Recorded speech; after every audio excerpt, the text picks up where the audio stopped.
right, and here we are on Shakuras Plateau, and down to the bottom left-hand corner of the map, we have iG.Xigua spawning as our blue Zerg player. His opponent in the lower right-hand corner, down 2-1 at the moment. From Dream is F91, our red Zerg player. That's right. Those are all facts.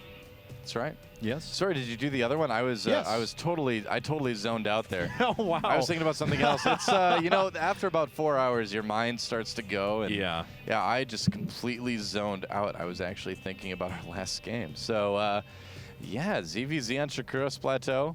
The Overlord's making two weird eyes over the smiley face on the bottom of the map right now. If you look at the mini map, it's a bit odd. You gonna hang out there as well? Sorry, I was drinking some water there. Looks like F91 actually going to go after a 9 pool. So oh, sweet. Okay, we'll see what he wants to do out of this. Probably some damage, I would guess. That's a fact. So, yeah, but 9 pool, right? I'm curious how much he's going to try and put on some pressure, though. You know, out of the early pool builds, the one that I've really liked lately is the one that TSL Hyun does, where he gets a 10 gas, 10 pool, 10 Overlord. And then he has Zergling speed extremely quickly after the Zerglings get out there. So he can kind of drone his way out of it. But, oh, and the Overlord will see it. But yeah, at the same time, he's just got it so much quicker. If the opponent fast expands, it's bad for him. But Xigua not going for that. F91 not going for that either, going for that very early pool. And he gets seen 6 Zerglings on the way already. That's right. Uh-oh. Well, looks like Xigua, what is he going to do now? I mean, there's not really...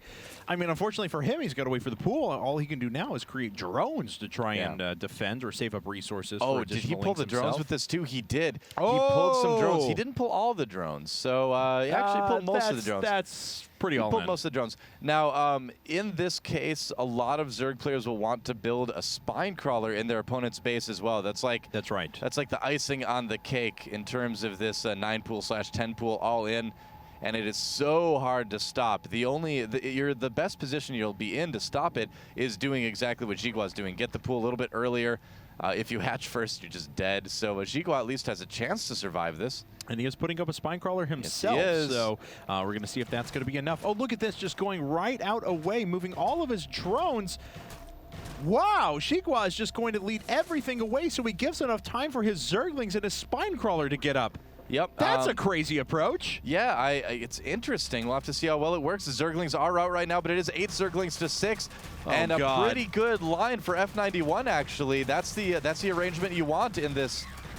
We'll see. Oh, the spine crawler taking some damage, though. Will the F91 be able to do it? It looks like he's going to win. I think F91's got it. All right. Well, the spine crawler is going to finish. Looks like Xigua's going back home. He's trying to see his spine crawler now, and he actually has more wings than his opponent. I spoke too soon here. Well, this is crazy. 9 supply to 7. Getting that spine crawler up was just absolutely crutch. Xigua able to take up the spine of F91. I can't believe that worked. That was so close. But like I said, man, I mean, the best chance you have to survive it is to get that pool as soon as you see your opponent's pool. And that's what happened. So what's the drone count right now? We may still have a bit of a game of 3-3. Yeah, the game's not over by any stretch. I actually casted a game between Liquid Hey Pro and it was actually 11 Gaming's Lost at the time. It was from an old MLG, and it was on this map, no less. And they went the Zergling Baneling Wars and got each other down to 2 drones apiece. They then spent the next like 10 or 15 minutes trying to produce like a single Baneling at a time to hope to do the critical damage that was necessary to their opponent's base. So we could either be in for the longest, most boring game you've ever seen in your life, or it's going to end pretty soon. Well, here's the situation now where these players are going to need to be very, very careful about when they make drones and when they make units. When you have such a low drone count, you really can't afford to make any sort of mistakes here. And F91 kind of erring on the side of caution, so to speak, with his lings, but he does have a 1 drone disadvantage. And here's the advantage for Xigua at the moment. He has a spine crawler still remaining. Yeah, he does. So he's going to be able to sit there and drone it pretty much free, because even with 3 or 4 less lings, he's still going to be able to defend. He also has his second Overlord as well, 3rd Overlord as well, in fact. So he's going to be able to macro up much quicker than F91 was. So F91 definitely at a bit of a disadvantage so far in this weird ZVZ that we're seeing here. Yes, he is. I mean, there's a real potential for Xigua just to kind of bull rush him off of one base if he wants to. So he could try. Yeah. Well, looks like Dream going to try and get into his opponent's base. He's going to get some scouting done. I think he's going to be pretty disheartened to see the amount of drones, to be honest. Yeah, well, Xigua also has a queen, too, so he's going to be able to continue to inject larva as well. So, yeah, all in all, things just not looking good at all for our red Zerg player. He came so close. He actually got a pretty good engagement when the fight actually happened, but the fact that Xigua was able to make that spine crawler really, really made the difference. Queen finally coming up for F91, but we can see he's falling farther and farther behind in supply. Down 17 to 9 workers. Yeah. Up by 2 lings, but that's about it. And he's down to Queen as well. Yeah, at this point, it's just kind of simple macro and simple math. Xigua just able to make more faster than his opponent. That's right, and we'll see what he does to capitalize on it. Looks like he's going to get Zergling speed here in just a second as well. Certainly a wise choice, and he'll have plenty enough economy to continue moving ahead in this game. But what a crazy way to start things off. Yeah, absolutely. I mean, F91 is still fairly safe for the moment, but that moment is going to be it's going to be gone pretty soon. Yeah. I mean, look at this. I mean, possible 42 supply for Xigua just on the amount of overlords he has. That third overlord just now popping out for F91, so way behind in that regard. We see 10 more links coming up now for Xigua as he adds on a second queen as well, starting kind of the creep to his opponent's bases at the same time. Things not looking so good now for F91. Well, yeah, I don't know why he's so far over on this side of the map. That's a bit dangerous when you know you don't have the ability to make as many Zerglings, and you know your opponent has a spine crawler up, so I think he just wants to test the front, see if his opponent is maybe going for roaches or some really early banelings or something. Yeah. In fact, his opponent will have Zergling speed much earlier than F91 will, so a lot of times that's really all it takes. The one Zergling, leading a lot of them away.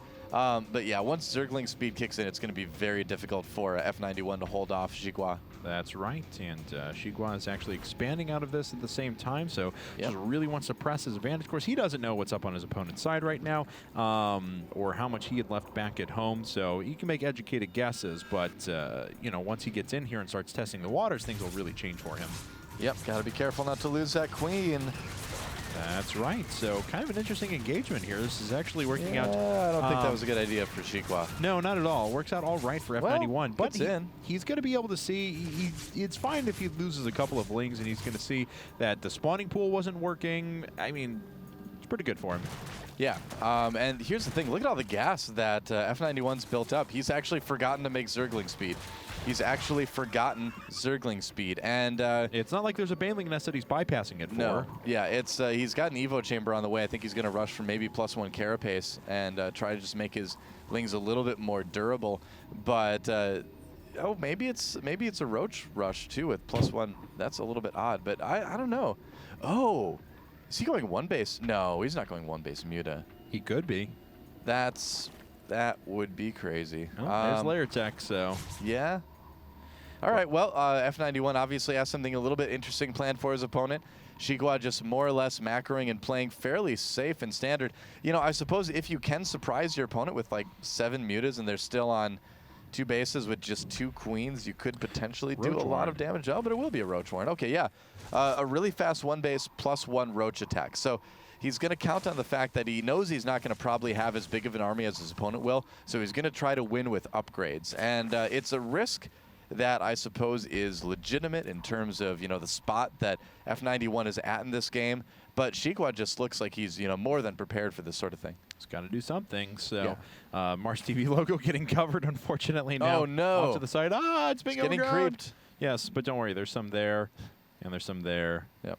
And there's some there. Anyway, so we'll see now what Xigua wants to do. I mean, he's really making this creep highway work, wants to be able to get up there with as many Slovy units as possible when the time comes. He's got his own +1 on the way, and it's only 40 seconds behind his opponent. So given that he's playing a slow, passive game because he knows he has a huge advantage anyway, shouldn't end up being that big of a problem for him.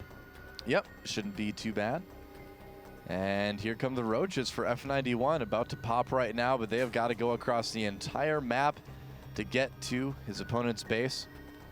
And let's see now. I mean, this is kind of an interesting proposition because, you know, Xigua clearly has a big advantage in this game. F91 is trying to hit some sort of attack, and he's going for a Nidus network as well. So he's going to try and get a Nidus worm in there with this Overlord that's off to the side. That's going to be nearly impossible. I mean, Xigua's got the vision up in the main base, so if this actually works, Xigua's going to have to be the most embarrassed Zerg player in the entire world. Oh, it even gets scouted as well, so yeah, that's now Definitely don't think that's going to work out, unfortunately, for F91.